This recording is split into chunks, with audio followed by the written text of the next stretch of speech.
I'm very excited today for our next guest on Off the Podium because it's always an exciting day when we can cover a sport we have never covered before on this show. And we have our very first athlete from the great sport of basketball. She is a four-time WNBL champion, played in the WNBA with Los Angeles Sparks, a World Championship bronze medalist, a Asia Cup silver medalist, and, more importantly for this show, a two-time Olympian. It is a pleasure to welcome to Off the Podium Marianna Tolo. Marianna, first of all, it's a pleasure to have you here on Off the Podium. Did I miss anything in that introduction there?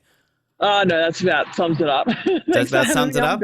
All Yeah, right, just wanted to clarify there to make sure that I hadn't missed anything important with that there. But I'm excited that you're our first guest from basketball. I don't know why it's taken us so long to get a basketball athlete on the show. What's wrong with me, Marianna? I feel like this should have happened years ago.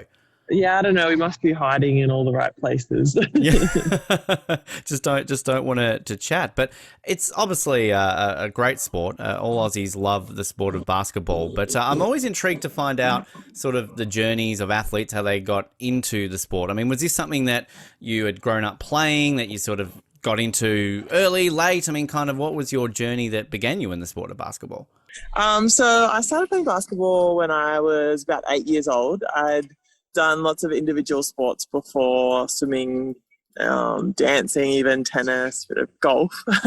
And my parents, I was always pretty tall, and so as a tall kid, they were like, "Oh, do you want to try a team sport this time? How about basketball?" And I was like, "Sure, let's give it a go." And I actually had something on, so I had to miss the first practice and went straight to a game, and kind of just fell in love with it from the first moment I played it. Here we are. I was 8, now I'm 33, so Wow. Still can't get me off the court. Which, I mean, that's obviously the obvious question for, I guess, most basketball players. Oh, did you play basketball because you were tall? But, I mean, obviously there's lots of different sports where I guess height could be an advantage with it. But, I mean, do you get sick of people say, "Oh, you're tall, you must be a basketball player"? I mean, it's just sort of a jump. So you could have played netball, you could have played a bunch of other different sports because of your height. I think it's probably also because of the town I was in. So I grew up in Mackay, North Queensland, and basketball's pretty big there. And so I think it was a more visible sport. And so it was just kind of the natural progression for me. I guess my parents grew up and lived in Europe. They came from Bosnia-Herzegovina, and basketball is a big sport there too. So I'm sure that's kind of what they knew. And so it just made sense for me to try basketball, also because I was tall. Which also, I guess, Far North Queensland. I mean, I guess growing up, you still would have had the crocodiles still existed. Obviously, the taipans. I mean, sort of, is that? It's interesting that is sort of a very popular sport in that period. But I mean, they've sustained two teams for quite some time in the NBL. Obviously, only have the one now. But yeah, it's clearly a popular sport in that region. Yeah, definitely. And the WNBL team, the Townsville Fire, have been there for many years also. And so it is a popular sport in that region. I don't know why. I guess, when I grew up playing it, we played on outdoor courts as well. It was very hot. Wow. And in the sun. But yeah, it was just the thing that you did. And we've had a pretty good legacy of players to come through, from Mackay. Around my age at the moment, we have me, Clint Steinel, Todd Blanchfield, all representing Australia at different points. And before me, even there were quite a few went through the AAS. And look at Sandy Brondello, she came from Mackay as well. And then there's numerous athletes from Townsville and Cairns also. So yeah, I guess you could call it a big sport in North Queensland. Yeah, it's crazy to think that. Which, I mean, with all the sports that you're mentioning, obviously getting into basketball, was the Olympics something that you sort of strive to? Was this something that you watched as a kid and thought, hey, that's something I'd like to do one day? Yeah, definitely. And specifically, I remember the moment that I knew I wanted to go to the Olympics for basketball.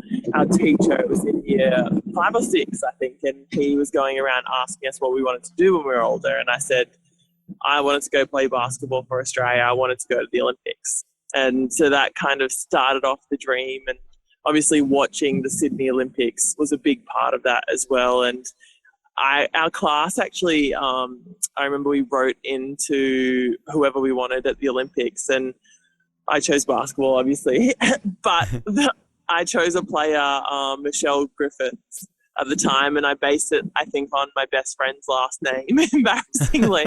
But what's funny is I wrote into her, and I didn't know until last year or the year before that Michelle Griffiths is her maiden name. Her married name was Michelle Brogan, Ah, who I ended up actually playing with my first ever Oceania Championship with Michelle Brokes, and so wow. yeah, that's a pretty cool to come full circle and riding to someone at the Olympics and then actually playing with them for the first time when you represent the Opals is very special. Which I'm sure they're getting lots of fan mail during an Olympic Games, but I mean, did you bring that up? Does she remember who you I were, or? actually haven't even seen her since I discovered her Wow. name had changed to Brogan. So yeah, I haven't brought it up with her yet. I'm sure she probably didn't even get it or see it or anything, but it would be funny. Next time I see her, I will for sure. It could be on a wall. It could be her inspiration that helped her. You never know. It could be the Yep. quite opposite, which Yep. incredible to think. Which I mean, I think it's important, obviously, with the history of basketball in this country for the Olympics. Obviously, a lot of people talked up the Boomers winning bronze in Tokyo last year, but I mean, in that period of time, '96 in Atlanta, the Opals obviously won bronze, our first ever basketball medal, silver in Sydney, and then ultimately 5 medals in a row at the Olympics. The Opals did between '96 and 2012, which was huge for the sport. I mean, I can imagine as well for a young female growing up in the sport to see that exposure that the Opals are bringing as well. That can only help that drive to go towards an Olympics. Definitely, it makes it so special to see that Australia was so good at basketball and that we were getting onto the podium so frequently. And from talking to past players now, we realise it wasn't easy to get there. They had to put in a lot of work and travel on some amazing trips in order to get themselves into the position where they did medal. It was hard and they were so tough, and they kind of changed the story of basketball in Australia. And I know even the Boomers players have been watching the Opals and being envious of us and our success, and that's kind of driven them as well and inspired them to do well. And we're so proud that they got to get that bronze medal. It was awesome, and we know that they've got great things to come as well. You moved to Canberra in 2006 with the AIS, I believe. I mean, what's that move like from Mackay to Canberra? I mean, just the weather alone, I can imagine you playing outdoor courts in far north Queensland to the city that's basically the coldest city in Australia. I'm from Hobart, and that's saying something. So Canberra, not exactly on the level of Mackay and the weather stakes. Yeah, it was definitely a shock to the system, the weather for sure. And, being a tall girl, it's funny coming down to Canberra, I'd never really had to buy shoes before. Like I just used to walk around in thongs or basketball shoes. That was it. So coming to Canberra, I was like, where am I going to get shoes from? I don't know. I've got big feet. Sell them at normal shops. So yeah, that was a bit of a shock. And, it was an adjustment coming down and living without the family for so long. Luckily, I'd been exposed to, having weekends away and weeks away with nationals and basketball camps and that sort of thing. But yeah, to live somewhere else for 12 months a year for a couple of years, yeah, I'm sure it was a shock, not only for me, but my family as well. I have an older brother and younger sister, and yeah, they would have, I'm sure, missed me. But it was a great opportunity for me, and I couldn't miss out. I knew I wanted to play basketball for Australia to go to the Olympics, and in order to do that, you have to make sacrifices that sometimes. And for me, as a 16, 17-year-old, it meant, going away from the family, living somewhere 2,000 kilometers away, not getting to see family very much. But it meant I got to train against and with some of the best players in Australia at my age, and play against WNBL players and play under some great coaches as well. And that progression then when you do eventually make it to the WNBL with the Capitals, you're living in Canberra, you've been there for a couple of years, but when it comes to getting drafted at that point, do you just sort of take, like, a team wants to draft me, I want to take it, or can you be a bit creative and go, well, no, I'd love to play for Townsville. Like, if they're interested in me, I kind of want to go home. I mean, how does that work when you're first drafted? Yeah, so when time came that the AIS, that my time had finished, I'd actually got an agent, Warren Craig, who's my agent to this day, and he helped me navigate that space and to see who was interested and needed a post player like myself. And there were a few teams that were kind of interested in me, and Townsville was one of them. And so I had to kind of do a pros and cons list of what I thought of each, different different place and their environment and what I thought would give me the greatest chance of success. And for me at that time, the Canberra Capitals had been really successful. They'd, won a number of championships. The coach was likely to be the next coach of the Olympic team in Carrie Graf, and they had some really good post players in my position. So Abby Bishop, Lauren Jackson, Tracy Beattie. There was some Peter Sinclair. There were some really good, solid post players, and I knew that if I went there, it would give me the best chance to develop and to make the Australian team. And so that kind of, I guess, overruled everything else in my books. I knew I could study there at the same time, but it was just the perfect situation for me to get better. And you've done all right with that, I think, a couple of championships with the Capitals. I mean, that has paid off, I think, in spades in the long run, right? Definitely. And, I probably didn't get to appreciate those first two championships as much because, you're so young and I came straight out of the institute and won 2 championships straight away. It's very fortunate. It wasn't until, it was a bit later on and putting a new team together and you got to realize how hard it actually is to win. We'd made finals a couple of times before that. We'd missed out on finals by 1 game and we lost 1 game by 1 point. So it was like later on that for those last 2 championships that I won that I really appreciated how hard and special it was to win a championship for sure. And around that period too, when you're making the WNBL, obviously a bit of national interest, played in the junior team, but then sort of the senior team around then too. I believe you trained in 2008 with the Opals as well. I mean, how close were you to making the Beijing team, or was this something that it was more about the experience and then you wanted to use that towards, say, London in 2012? Yeah, I think 2008, realistically, I wasn't going to make it. It was more about the experience and getting to train against the best and train with the best in Australia. And so that was a great experience for me, and it opened up my eyes about what it meant to be an Opal and what it meant to represent Australia and to see the toughness and the grit that all the girls showed. And then so it kind of shifted my eyes to the next big Olympics, which was 2012 in London. Which obviously, unfortunately, you don't make the team, having been part of the team during the Olympic qualifying and all that sort of stuff. I mean, we like hearing a lot of stories from our guests about obviously overcoming a disappointment that can somehow spur you on towards the next goal. I mean, did you sort of use that as an opportunity, narrowly missing out on London to recover and go towards Rio? Or was there sort of a period there where you thought, what am I doing? This is tricky. Do I want to continue? Because it's a long time, 4 years, obviously, to try and commit to another Olympics.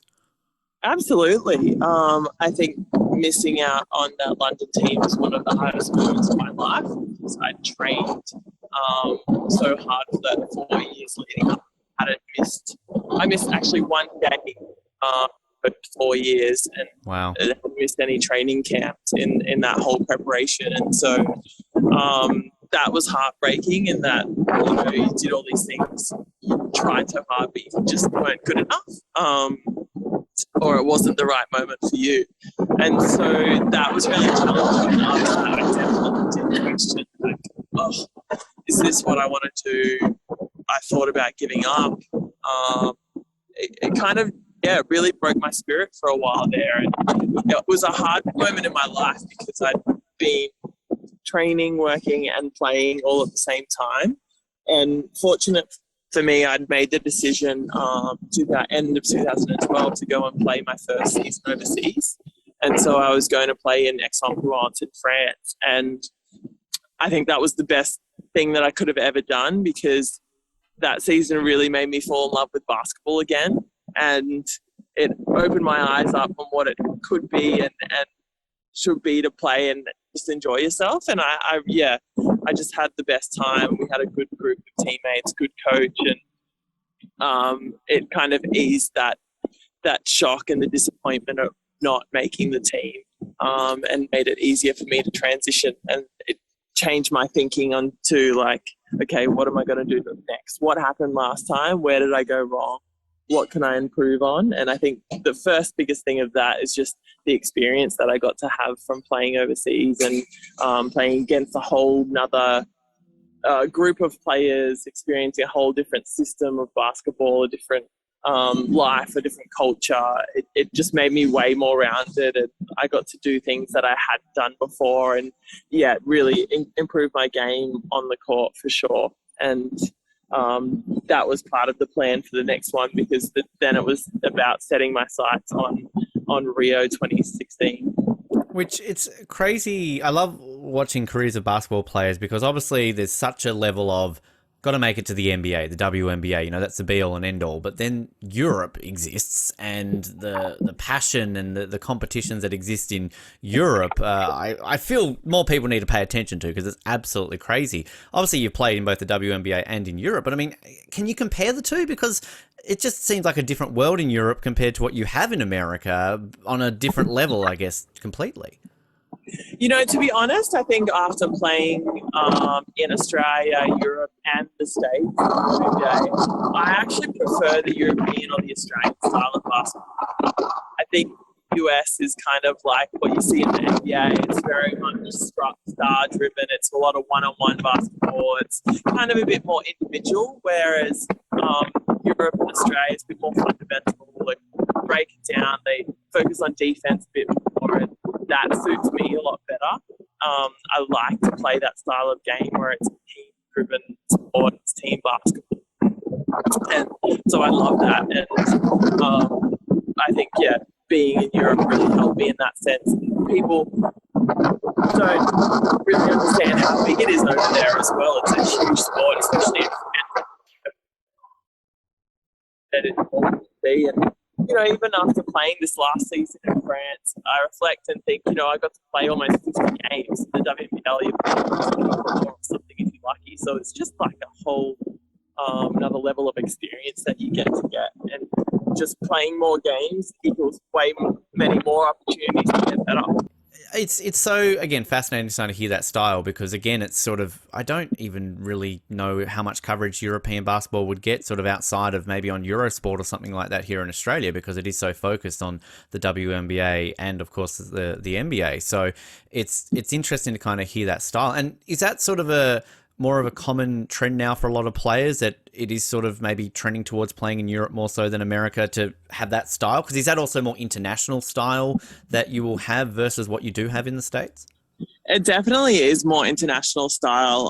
The US is kind of pretty unique, I think, in terms of how they play.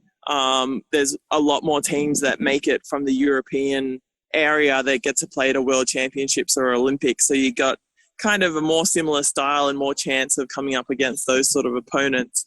But saying that, I think actually the trend at the moment is for players to stay home in Australia and play in the WNBA in the off season as well. I think that has definitely been more common lately.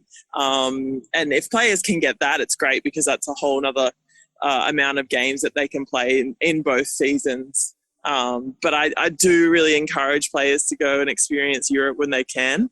And there are a few actually going over this season, which is new, in Alana Smith, Darcy Garben, Alice Koenig's been over there for a few years.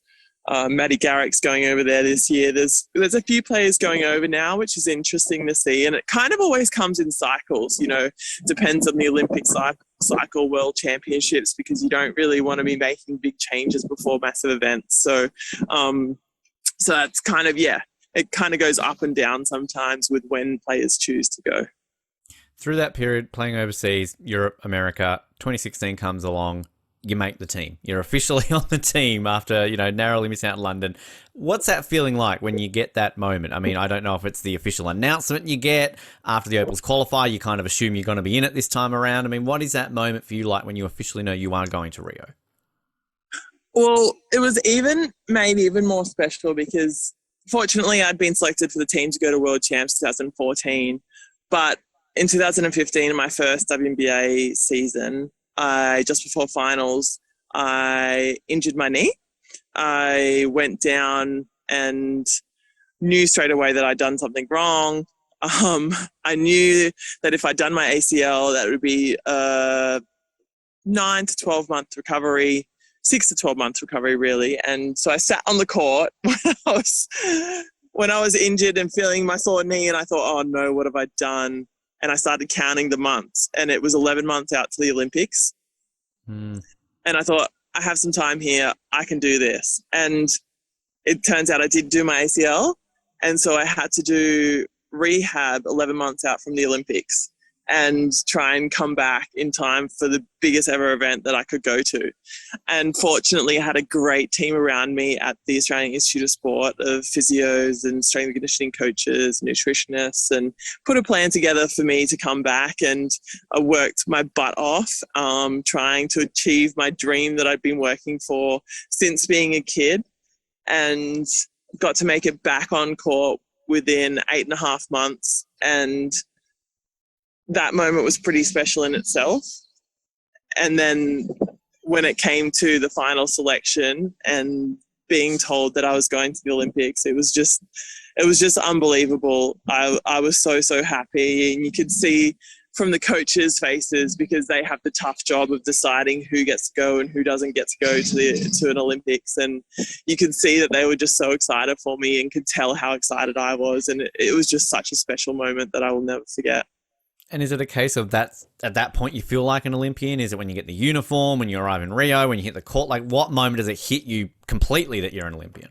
I think for me, because that camp that we had where we were selected for Rio Olympics, for me, that moment was when we had the media announcement. We got like our bag with our gear and stuff before that. We put our uniform on, and then there was the media announcement where all of us that were there were announced to make the team, and that's when it really hit, and it felt so special. And then when you get all the people writing to you on social media platforms and messaging you and that sort of thing to say congratulations, that was an unbelievable moment. Do you then get the fan messages that perhaps you've got some young girl who sent you sort of a telegram thing that she's going to be on the squad in a few years' time, and it's kind of full circle what you're talking about before with Michelle?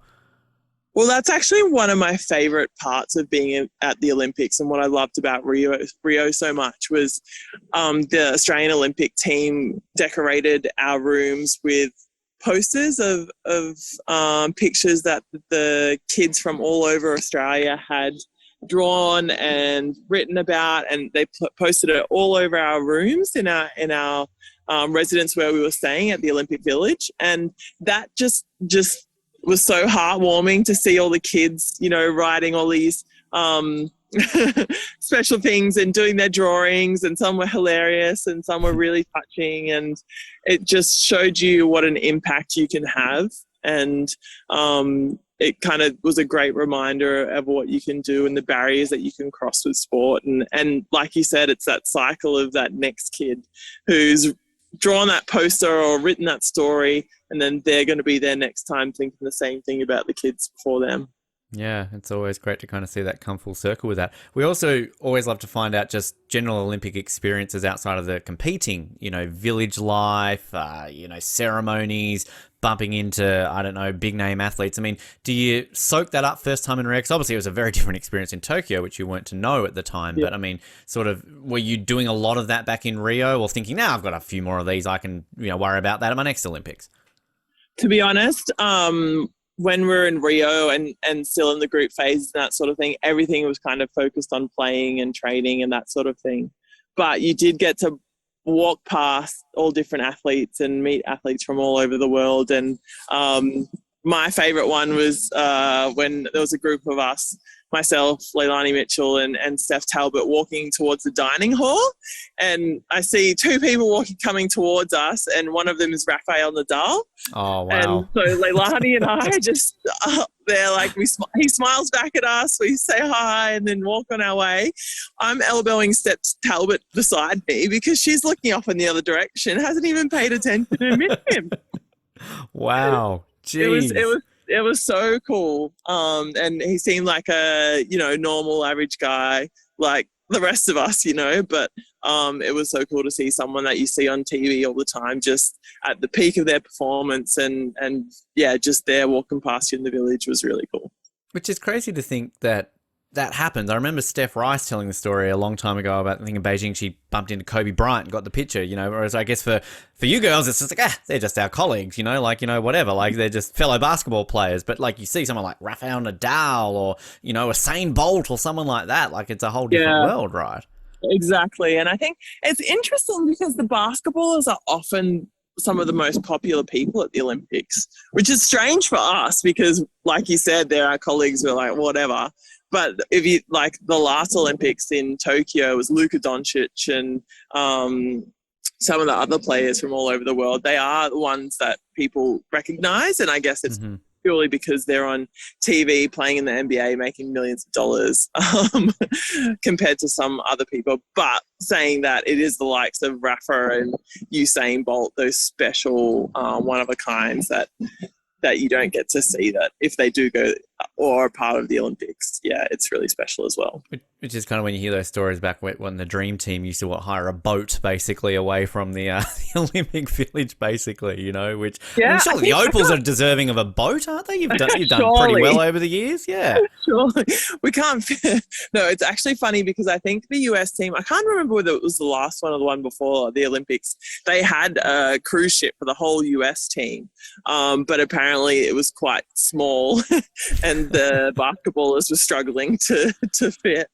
I can imagine. It's crazy to think just sort of the efforts you go with that sort of stuff. But then it's also great that, again, you've got Rafael Nadal just, you know, how you going, Raf? Good? Yep.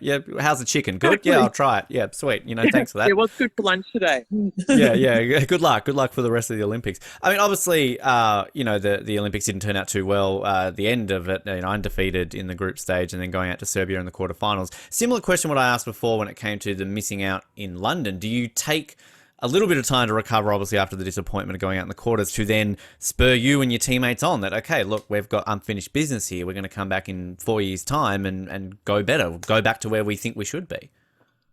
Yeah, definitely. I think the first thing that you have to do is kind of allow yourself time to grieve.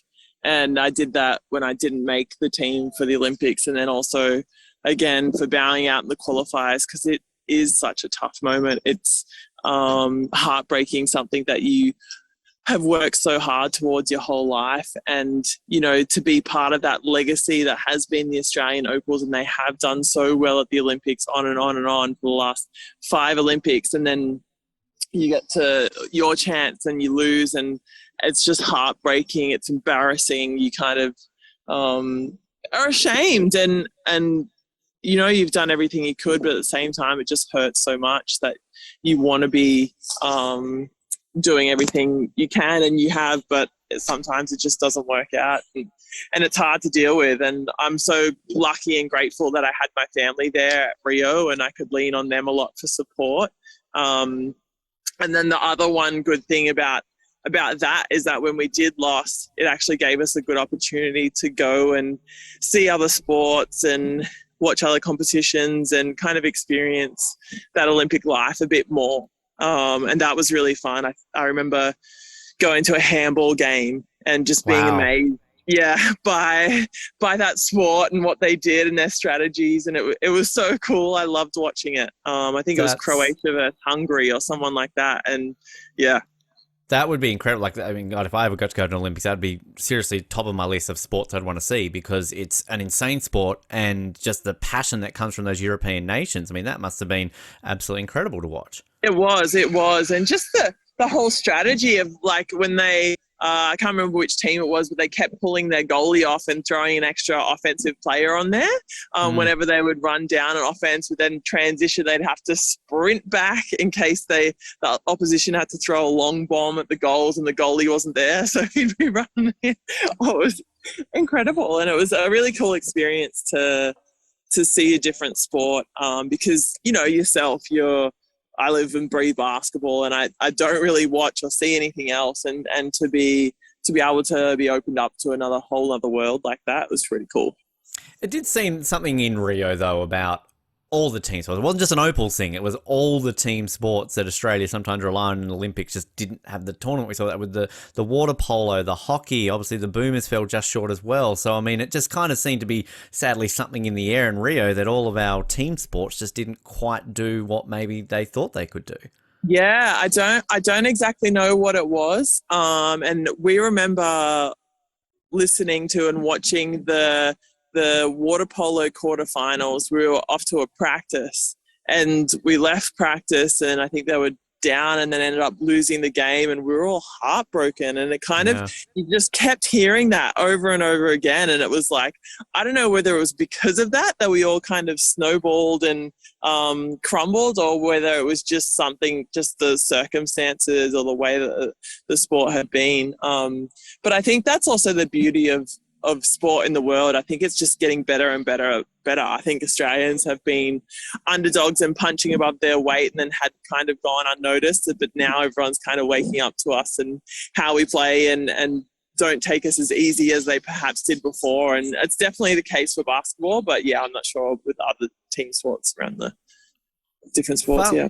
Fast forwarding to Tokyo, obviously a very different Olympics completely, obviously delayed by a year and everything that happened with that. But how hungry were, particularly say yourself and the other members of the Opals who had been at past Olympics, to kind of do what you couldn't do in Rio? And how was the confidence amongst the group sort of heading into the games that you could finally get back on the podium after missing out in Rio? Look, I think we were all really excited this time around. And for those of us that were involved last time, we definitely have that in the back of our minds. Unfortunately, we didn't have an ideal preparation, one with COVID and not being able to get together as a group and play against other teams, but then also the drama that we had in the lead up to the Olympics with one of our players, and then getting Sarah Blitzovs back in the team. It was very turbulent and tough. And so, unfortunately, yeah, we lost a few of the round games. It was kind of the opposite story to Tokyo, where in Tokyo we were so dominant in the round games, won all the round games, and then lost in that quarterfinal. This time we were struggling from the start, and we lost that game against Belgium. We won a couple, but then again, close one to China. We lost that, and that put us in a really tough position where we had to beat Puerto Rico by a certain amount of points to even be able to make the quarterfinals. And luckily we were able to pull that out. But then it meant that we had to play against the US in the quarterfinals, which is never really what you want, because they are the best in the world and they have been for forever. So yeah, it was really, really challenging. That game against Puerto Rico, I believe we were on air recording when that game was on. It was what, 25 points you needed to get through. You yourself scored 26 of those points, Maris. I'm just saying you carried the team. Let's be honest. We'll be there. But I mean, the fact that I love is, like, you do it, great, you're in.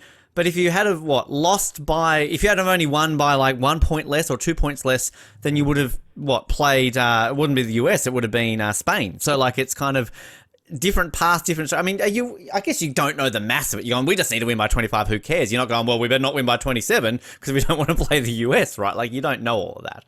Yeah, like we did. We knew we had to win by 25, more than 25. So we all had that in the back of our minds. And I think that was part of the problem when we started the game. Everyone kind of knew where we had to go, then just didn't focus on the way we had to play. So then eventually we finally started hitting our straps. We started racking up the points. And when it gets into situations where you, if you lose by this or you win by this and you end up playing this person, I feel like you can never play with the basketball gods. Yep. If you try and play to lose, to come up with a good matchup, I feel like you will always lose. So you just got to put your best foot forward and play to win. And I think that's what we did. And, we gave it our best shot and ended up losing. But yeah, who knows what would have happened otherwise.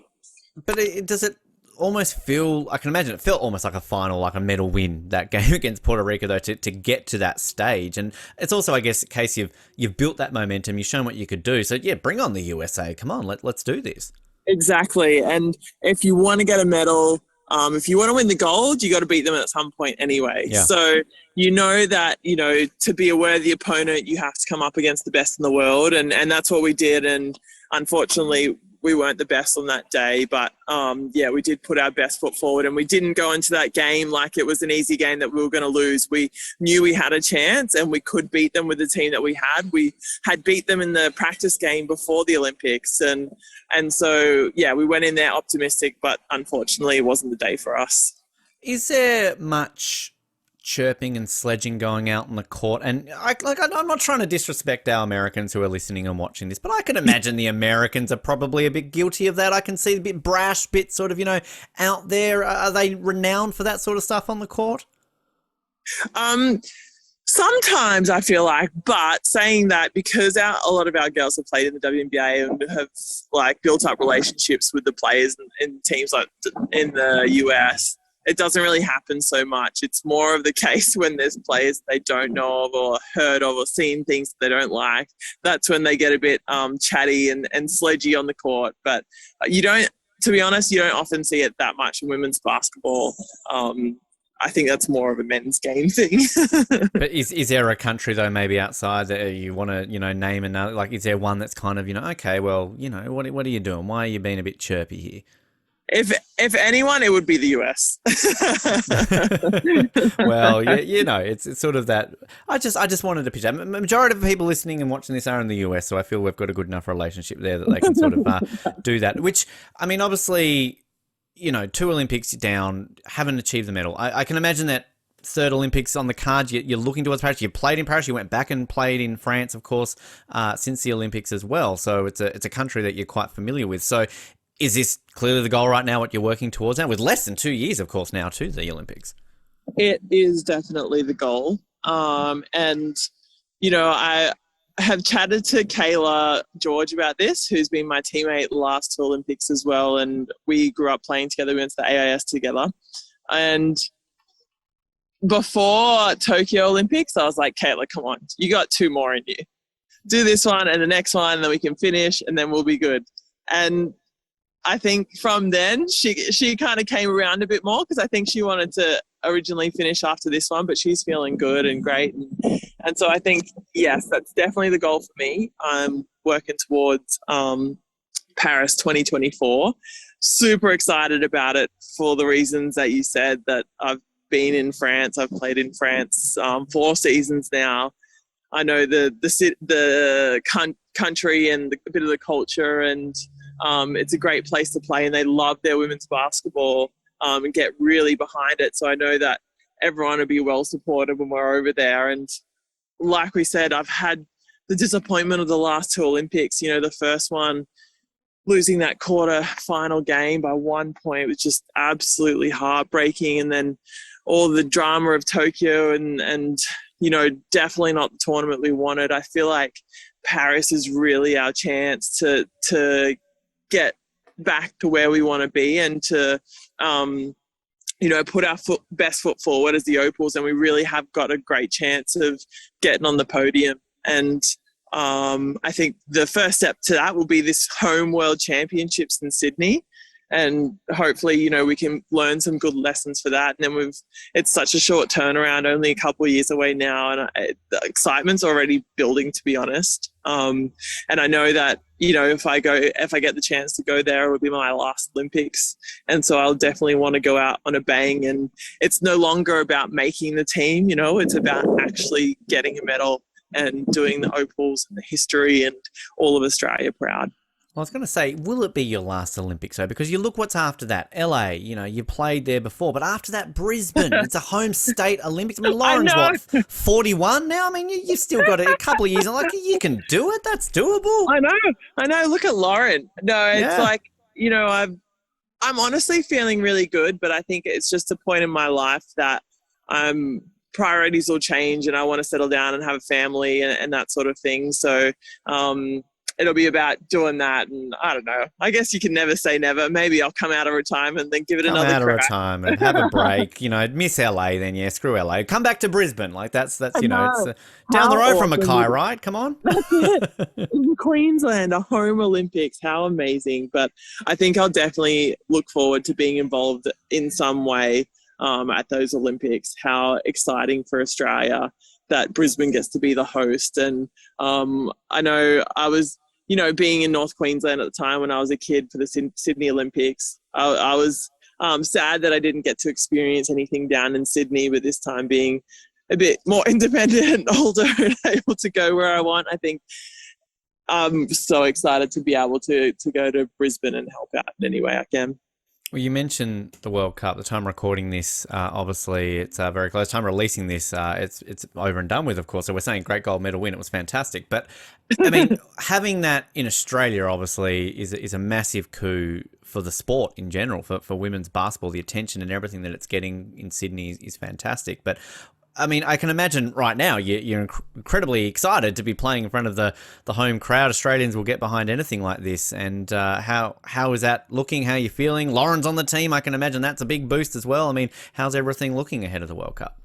Yeah, everything's looking really well. We just had a camp in New York with Coach Sandy and all the players, and the team's been selected now to go to the World Cup. And it's really exciting because, like, it's getting real. It's only a few weeks away until we start preparing and start playing some practice games leading into the World Cup. And, you know, the feel from the camp, everyone has been getting on so well together. We've been making some really good strides on the court and you know, working through our strategies and what we're going to do and how we're going to play. And I think, we're giving ourselves the best shot we can to do well at this home World Cup this year in Sydney. And I'm sure from all the things that we've seen online, I hope there's a lot of people there out supporting us. And I think Lauren being back in the team is definitely going to help that. She's boosted spirits from all around Australia. People are just amazed that she could do that, and credit to her. She's done a great job to get back into the team. So so it's really exciting, and I think all of Australia is going to get behind us, I hope. Yeah, no, very much looking forward to seeing how that all plays out. Before, Marianna, we get to some questions that we wrap up every interview with, just sort of get to know you, fun style questions. Two things I want to touch on. First of all, jersey number. I always love this in team sports when it comes to picking a jersey number. Explain your choice of jersey number, and then how hard is it when you get to a new team that you want to keep that number, but sometimes obviously somebody else has probably got it, so you can't always keep that number. Yeah, it is. It's a tough one. I like when I'm playing for Australia to be number 14. I guess firstly because when I started growing up playing in Mackay, you got your number according to your height, basically, your size. And I was the second tallest in the team, so I'd always get number 14. And it's perfect because my birthday is the 2nd of July, 2nd of 7, 2 times 14. 2 times 7 is 14. And that's great. And then I also try to differentiate with Opals to club teams. So normally if a club team, I'll ask for number 12 because that was my first number with the Caps. Because it was available. And so ever since then, I've kind of just stuck with it. But at the same time, I'm not too fussed. Like if I come to a team and someone who is a veteran ahead of me, have played there for many years, respecting them, they get to have the number and I'll just choose whatever feels best next. But when I get to choose, it's 14 or 12. So it's not superstitious, right? You're not kind of like, oh, I need this number. Like I'm, No. I think a lot of people are. A lot of people really like to have their number. I'm not so much like that. It's okay. Like, I think I'm happy to have a number on a team. Which it must be pretty cool then, though, if you're at a game and you're looking at the crowd and somebody's wearing like 12 or 14, like, you know, they're wearing your jersey. I mean, that must be a pretty cool feeling to see that. Yeah, exactly. And I know that's the reason why a lot of players like to have the same number over and over again, because then fans don't have to buy different jerseys for every different event that they're playing at. And you know that player is going to be that number. So, it is really cool to see that, the crowd. And whenever I do see a Tolo jersey out there, I feel pretty privileged. The other thing I wanted to quickly ask about, I believe you're a bit of a fan of gemstones and silversmithing, which I'd love to learn a little bit more about this passion. Where did this come from? And is this something that post an Olympic career you want to sort of pursue a little bit more? So I kind of started exploring this area because when I was a kid, my family took us out to the gem fields in Queensland, and because Dad, whenever he would have some time off when he was working, he would go and hunting for some gems like sapphires or opals, that sort of thing. So when we were a kid, we went camping and went looking for gems, and I always wanted to go back and see what it was all about. And so I did a couple of years ago. I loved it. I went back with Mum and Dad and we went out camping to the gem fields, found a couple of sapphires, and And so then I wanted to explore if there was anything else like closer to Canberra around there. And so I signed up to the local lapidary club, and which is where you go to learn how to cut stones. And so I learned how to cut opals and grind them, and then that works. I know. I was going to ask, is there opals involved somewhere? I guess that kind of fits. Yeah. And so that was really cool. And then gone on some field trips to hunt for different gemstones. And then from the club, there's different skills. And there was a lady who's a silversmith, and she taught me a few skills. And so I started learning how to make a little bit of jewelry and that sort of thing. And so, yeah, it's kind of been a bit more of a hobby, and I actually haven't had a chance to do it. I want to do it while I'm here in Tassie. Go look for some sapphires because there's a couple of good places, but I haven't really had a chance yet. Hopefully I get some next week. But yeah, it's just something that I like to do in my spare time, is searching for gemstones and going to the local lapidary club if I can, and making some piece of jewelry. There's a business in there, opals made by an opal. Like, I mean, I don't know if that's ever been done before, Mary. Like that sells itself. I love those shows on TV, the Outback Opal Hunters, and I would love to go on the show and look for opals there. It would be so cool. I think that I mean, right now, if there's a producer listening, I mean, come on, that is perfect television right there. Having an opal, search for opals, then making seriously, come on, that there's money in that, plenty in there. Yeah, please hit me up. Please do. I'm not too sure about the hunting in Tasmania, because I remember being a kid going to, is it Derby, where they have like the mine, like the frolicking, you do for gold and that sort of stuff. I remember as a kid, and then West Coast, there's more mines that way, which there's around the spots. Derby areas where there's some sapphires as well. So that's mainly what I like to look for and have found in the past. So yeah, I should admit, like, I mean, you mentioned being in Tassie. Like, it's weird how for so long on this show I've been the only Tasmanian connection. Recently we had Richo on Jason Richardson of Channel 7, and he's born in Hobart, that we learned, and we're about to have our first fully fledged Tasmanian athlete on in very shortly. But it's unlike in this all of a sudden Tasmanian connection, even though you're in Launceston, but that's fine. But like, how do you find Tasmania? Is this sort of your first visit, or you've obviously been here a few times playing basketball before? Yeah, I've just played a few games here in Tassie before, playing back in C-ball and NBL 1. But I love it. And I'm sad because I haven't had much of a chance to explore. There's so many different things I want to see and do, including go to the wineries and cheese places and chocolate places and some of the great produce that you have around the country. But then, like we said, the Foss King, but then there's also hikes that you can go on, waterfalls, caves. There's so much I want to do and see, but no time. It's just such a shame. I'll have to come back another time and really explore it a bit more. But yeah, I have been down here playing for the Launceston Tornadoes, and that's been great. We're into finals, and congratulations. Thank you. We've got one this weekend in Melbourne against Nuttawading, and if we win that, possibly 2 more games. So yeah, really exciting. And they get pretty decent crowds from what I know of, don't they? The Tornadoes, very well supported, obviously been around for quite some time. So passionate basketball fan base. I also get a couple of Jack Jumpers games up there now as well. So yeah, they love their basketball in Launceston. Yeah, it's great that they support basketball down here so well. I think, getting behind the women's basketball team at Lonnie is awesome. We get lots of fans here to the games, and I think they're even considering getting a WNBL team here at some point in the future, which would be awesome, and it would work well with the Jack Jumpers doing so well in their NBL season. It's just great to see the people of Tassie getting behind basketball, and when they haven't really had that opportunity much before. So yeah, it's awesome.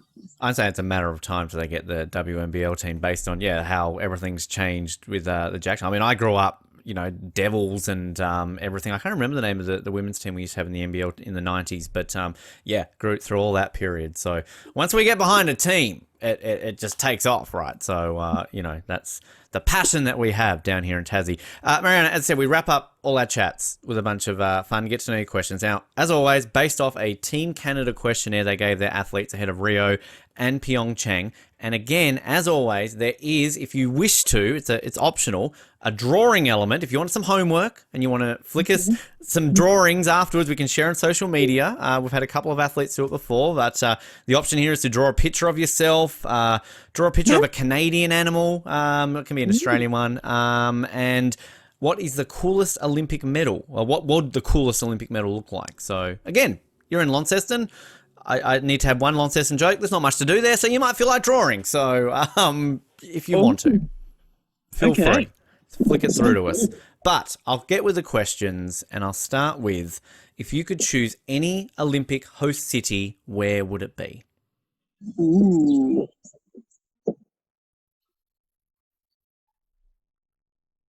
Any Olympic host city, where would it be? I mean, my favourite city that I've ever been to is Barcelona. So they could have But the they've Olympics had back. it before. Well, they can have it back. Paris is having it for a third time in a couple of years. Barcelona had great games. So, I think they'd be happy with that. But I'm about to live there too. So, close to there. So, how about... Thinking Mackay? They'd probably sync with the Olympics, wouldn't they? I'm not sure that would work. The whole town would be flustered. There'd be so much going on.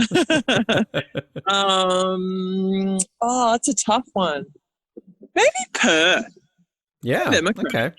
Yeah. They haven't work. had it before, and they're sports mad over there. That'd be cool. They had the Commonwealth Games, I think, in the 60s, but yeah, not the Olympics. That would work. Barcelona bid for the Winters not too long ago. They tried to do what Beijing did and be the first summer. New Zealand or Canada, I reckon. Mm-hmm. I haven't been to either of those countries really exploring before, so that'd be great. I like this mindset to go there so you can have to visit them. Exactly. So either New Zealand or Canada. But yeah, New Zealand deserve an Olympic. Come on. It's like Auckland would be a great city for an Olympics. They could definitely handle it. So yeah, that'd work. In your spare time, what do you most like to do? Well, either, like we said, foster king, gem hunting, that sort of thing. But I do like watching some Netflix more casually. Probably any recommendations? Anything you've watched recently that you would recommend? Watching The Sinner at the moment, season 4. Because we were in Europe, that wasn't out yet. So I was surprised to know that it was already here. So catching up on that. And haven't caught up on Lock and Key yet. But plenty. Yeah, there's plenty of options. There's lots of options. Depends what you're into. Exactly. But I like a bit of, sci-fi, a bit of true, crimey kind of shows. Yeah. Which then you lose track of how many also streaming services there are too, right? It's just well, what am I watching now? Netflix, freaking Stan, Binge, whatever the hell they are, right? Why hasn't someone just invented some app that keeps them all together? You think that's the most obvious thing, right? Yeah, that would be a great idea. Yeah. Then you basically just got pay TV. You just basically got Foxtel, right? It's the same thing. So that's why I don't work in TV. Anyway, what is the weirdest instruction a coach ever gave you? I had a coach not that long ago say, "Just be big." Wow. Thanks for that. Okay. Yep. Great. Easy. Yep. Done. I'm big. Yep. Cheers. Great coach. Well done. Thank you for that. At least you listened to the instruction. So, I'm nailing it. I'm big. Exactly. You're very good at listening to the coaches. What is your favorite workout? Ooh. I would just say a game, like a basketball game. It's my favorite. I actually don't mind going to the gym as well, and doing some lifting. My least favorite would be bike or swimming. Right. Okay. I was going to say, when you go into the gym as a basketball player, is it dependent on your position? If you're, obviously you're center, are you doing different things to, a power forward or somebody in defense like that? Is it dependent sort of on your position, what you do for workouts? Yeah, normally we all get kind of individual programs to work on our strengths and weaknesses. And me being who I am, I'm kind of lacking in power and explosiveness, so they're often working with me in that in the gym. But my strength is pretty good, so I'll keep doing that. And yeah, like you said, because I'm a centre, that's quite important to be strong and physical inside. So definitely work on that. Whereas the guards are normally working on a lot of fast twitch activation, jumping kind of agility exercises and stuff as well. Perfect. All rounders. I like that sort of situation with training. If you could have lunch with just one person, who would it be? Ooh. Um, Jamie Oliver. He can cook lunch and Ooh, then we'll yeah. have a chat after. Yeah. That's a good one. I like that. Yeah. Yeah. You'd have Yeah. and I can imagine though, like, he would just be someone who's just not going to go, I'm just going to cook you one dish. He's going to be like, I'm going to cook you 50 dishes and you're going to Exactly. try every single. I interviewed a chef years ago when I was working for a newspaper, and that was always a great experience because it wasn't just a case of, oh, try this dish. He would just cook everything. And you're like, oh, well, I'm Right. set for the next 3 days. I'm full. So, yeah, that would be an epic lunch. Yeah, I feel like it'd be a good time. We'd just cook and chat and we'd just have a great time. Yeah. Great answer. I like that. Speaking of food, what is your favorite sandwich? Ooh. I do like a roast gravy roll. Oh, yes. Yeah. Good Yeah. answer. Are you a chicken or a beef, or does it really matter? Or I think like if it's like that, probably a beef, but Mhm. I do also like a chicken avocado kind of oh sandwich yeah, too. Mm. okay, all right. I don't know why I ask these questions. It just always makes me hungry at the end of the Yeah, day. it's making me hungry right now too. it's like, yeah, all right. If you could have any superpower, what would it be? I think to teleport, Mhm. it'd be so cool. You'd be able to go to so many different places. I love traveling, and so Yeah, you could go and to then- Canada or New Zealand in one day. You could be like, well, I've been to Canada this Exactly. morning. I'll just go to New Zealand now. Exactly. And I'm sure you could bring people with you. Just hold them Yeah. and then snap your fingers. Exactly. Yeah. Yeah. I think that'd be cool to have one of those moments. This sounds really weird, but like just go, oh, I'm going to teleport into the Oval Office. Watch Joe Biden, like just to see what happens like off the camera, or like, oh, Vladimir Putin, who's he invading today? Let's quickly go there. Like, I mean, it would just be, you'd probably get promptly arrested, but I mean, You probably get into situations like that you don't want to be in, though. You like snap into a gun battle or something crazy. Exactly. But the beauty of it, you can just get out of it straight away. Like, oh shit, sorry, boom, and then bang, you're somewhere else. You just got to time it right before you get shot yourself. So, That's but great. then Love it. if you get shot, you can transport yourself to a hospital. You don't have to wait for an ambulance. You're onto something here. You're onto something. Right? Yeah. So, mean, just saying, there's sign me ways up. around this. Yeah, exactly. What is the best candy in the world? Australian, like whatever it is, like Yeah. Allen's Lollies, natural confectionery, but then chocolate. Cadbury's chocolate's great. Even Hague's from Yep. South Australia, delicious. Yeah, I think anything Australian. It's a Oh, and shame it's you. biscuit. Oh yes, good answer. It's a shame with like the Cadbury side of things. I literally live 2-minute drive from the Cadbury factory down here, and they obviously don't do the tours anymore. Like growing up, no! they closed it up. Growing up at school, our school excursions, you'd do the Cadbury tour and you'd fill your pockets up with all the samples. It was great, but now they just sadly don't offer tours anymore. So Heartbreaking. you can drive past it and look at it and smell the chocolate, but that's about all you can do, really. As a kid, who was That's your another one favorite? for the teleporter. Yeah, exactly. Just straight in, steal all the chocolate and leave. Don't think the security would be quite as tight as, say, Putin or Joe Biden, so you might get away with that. As a kid, who was your favorite sports team? I mean, I was in North Queensland and it was the Cowboys. North Queensland Cowboys. Yeah. They're doing all right this year. I haven't honestly followed them since I was a kid, so Right. but yeah. Okay. I'm glad you didn't mention any certain AFL teams that I'm maybe sad about still that happened on the weekend, but we move on from that. If you could live anywhere in the world, where would it be? I'm pretty happy where I am in Australia. I think it's the best country. There's so many different options. You got cold, hot, Good beach, answer. country. Yeah. Yeah. I think it's Covers all the bases. I like that. I love this question because it is so open-ended. You can answer this however you want. When you were little, what was one thing you always thought? Oh.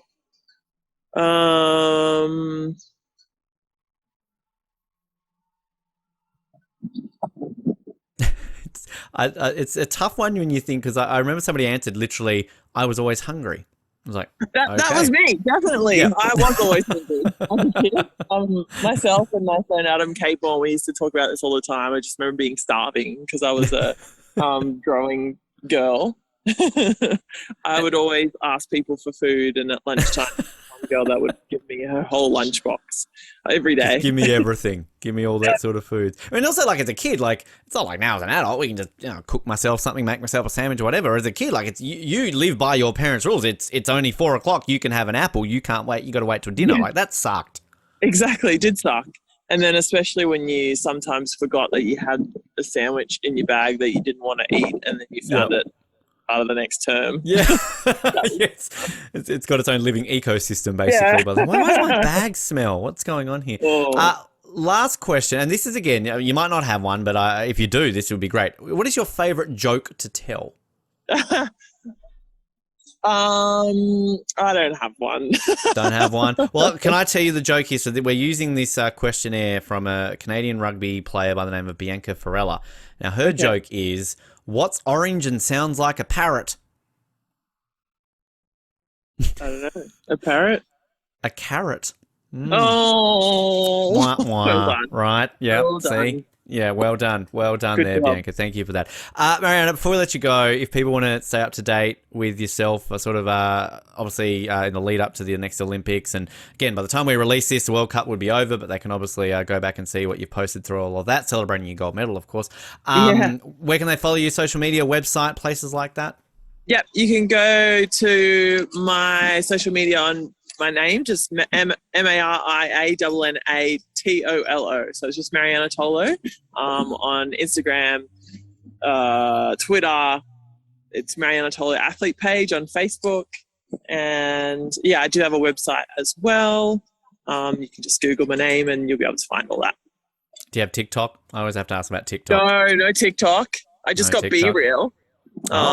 That's the thing that the Opals have all joined up to. So Right. yeah. Is that like TikTok Junior, or like what is BeReal? No, so BeReal is like, it's a thing where you post a photo of whatever's on your camera in the background and then of you in the selfie at a specific time every day. So you get a notification, it's time to be real, and it's supposed to be more authentic because you're posting whatever you're doing at the time, and it's not like choreographed, or you're not putting yourself in the best light. Okay. So, I like that. Interesting. Very interesting. Okay. Well, we'll check that one out. That sounds very exciting. Marianna, really appreciate your time. It's been a lot of fun to learn about your career, basketball, everything else in between. And can I just also thank you for our video audience right now for being the first guest we've ever had to be standing next to a tree for about an hour. So it's been an extra element of excitement in this chat today. So thank you very much for that. It's beautiful, isn't it? It really is. That's selling Launceston well. That tree, that is a famous tree that two-time Olympic basketball player Marianna Tolo was interviewed on Off the Podium with. That's a tourist attraction now in Launceston. So thank you for that. No, thanks for having me on. You've been great, Ben, and all the best to everyone watching.